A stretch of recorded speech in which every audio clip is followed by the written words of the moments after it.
Hi, Lester, Wushu engineer.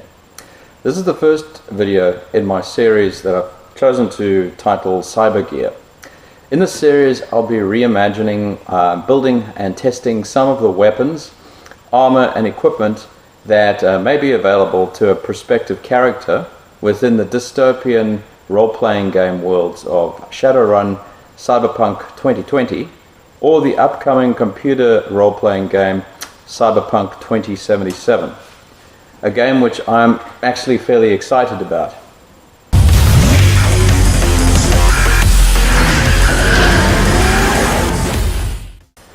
Although I do not play computer games very often, I occasionally like to play co-op with the Wushu scientist and go on some covert missions.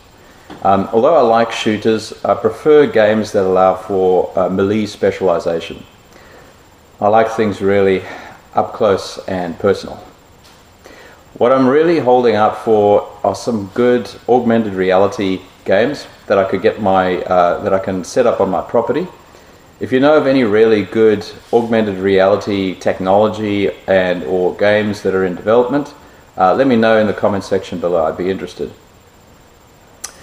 Wikipedia describes cyberpunk as a subgenre of science fiction in a futuristic setting that tends to focus on a combination of low life and high tech, which is probably quite accurate. In a cyberpunk setting, most of the characters are augmented in one or more ways through advanced technology and cybernetic implants, and are forced to survive in a harsh dystopian world which is typically ruled by corrupt big business, also called the megacorporations. Although Cyberpunk 2077 appears to have limited the player choice in terms of player classes to just the solo, which is essentially a type of hired mercenary, one of the classes available to players of the original Cyberpunk 2020 RPG is the Rocker Boy or Rocker Girl. These are representatives of a class of musicians and artists who use high technology to make artistic statements, which in some cases are forms of activism, or even acts of outright defiance against the all-controlling megacorporations. Many of these individuals have ways and means of using the musical instruments that they play as powerful weapons against the monopoly of the megacorporations. However, what if their musical instruments could be used as actual hand-to-hand weapons as well? Now, one of my favorite traditional Chinese weapons is the flute, as seen in a number of my previous videos. Currently, one can purchase a titanium flute, which is all kinds of awesome. I love the metal titanium. Unfortunately, these titanium flutes, or didzi, do not come cheap and will set you back approximately 400 Australian dollars, maybe 5. Instead of a titanium flute, I thought I would build myself a flute using the strongest space-age composites that I could manufacture in my workshop. So I came up with this.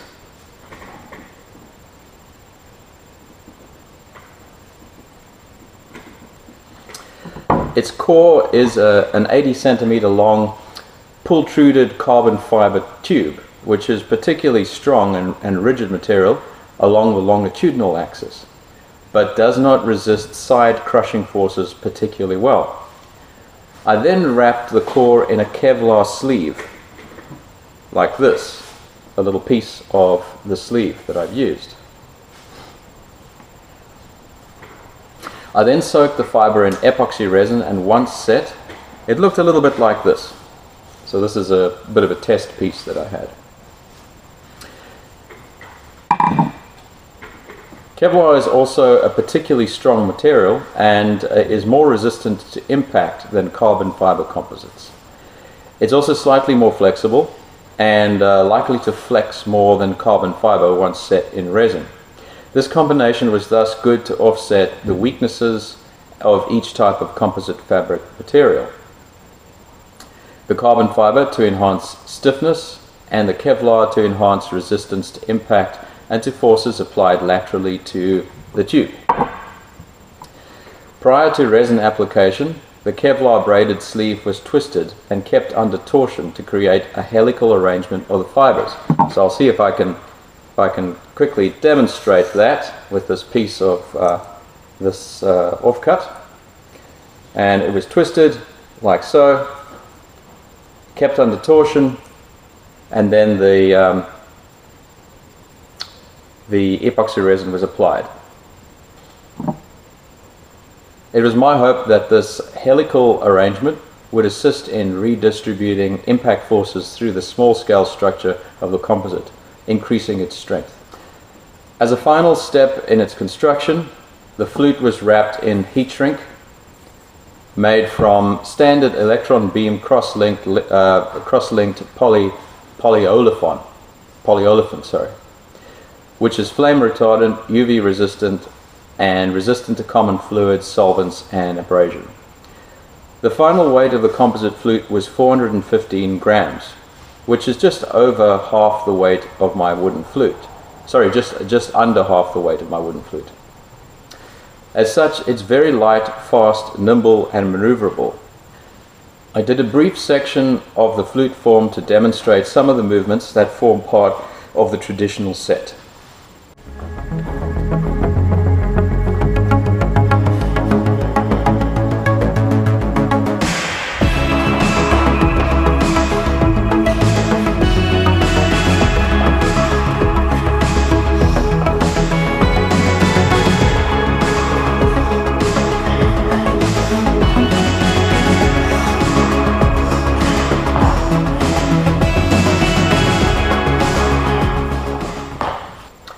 In addition, I filmed some work on the sandbags with the flute to show the weapon used against multiple targets.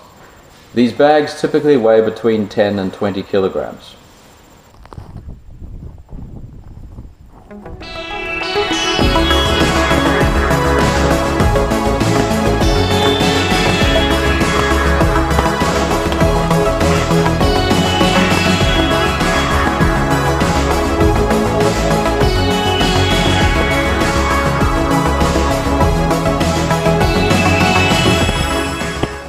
But how hard does it strike? I did some tests on the Power Cube. There were already some tests that I performed on the Power Cube with my heavier wooden flute, weighing 850 grams. They could be used as a comparison. 18, 22, 24, 29, 24, 8, 21, 25. So from my previous videos, which I'll leave links to below, my maximum values on the Power Cube for the wooden flute were 46,000 franklins for a single-handed strike and 81,000 franklins for a two-handed strike. My maximum values on the Power Cube for the composite flute were 29,000 franklins for a single-handed strike and 25,000 franklins for a two-handed strike. This is pretty awesome because the composite flute is less than half the weight of the wooden flute, 48% of the weight of the wooden flute in fact, and yet I was able to generate a whopping 63% of the striking power of the wooden flute with a one-handed strike. I would consider this a profitable trade-off. This reduction in striking power is reasonable in order to gain the advantages associated with the reduction in the weight of the weapon, such as improved speed and maneuverability. What was interesting was that there was little difference between the one- and two-handed strikes with the composite flute. This was most likely due in part at least to its lightweight nature. As a comparison, the telescopic steel police baton I tested recently was actually heavier than the composite flute at 458 grams, nearly 10% heavier. And yet I was only able to generate just over 16,000 franklins with the steel police baton before it failed structurally, only 55% of the striking power achieved with the composite flute. Of course, there are a number of other factors involved here, such as length and weight distribution of the two weapons, but still an interesting result. So my overall impressions of the composite flute.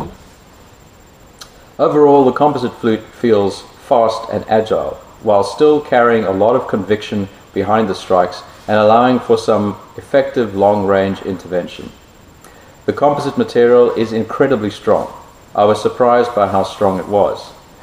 My helical fiber pattern may have something to do with that.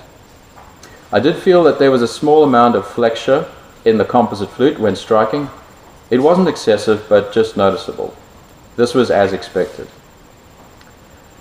In terms of future modifications, I'm considering installing a small high-tech torch in the hollow interior of the flute so that it can be used as a torch here on my rural property in the cold, dark nights, as well as a traditional weapon. In addition, I was also considering installing some kind of small-scale sound system that could perhaps play some cool cyberpunk synthwave music when it's being used in training, like a rocker boy or a rocker girl might do with their instrument.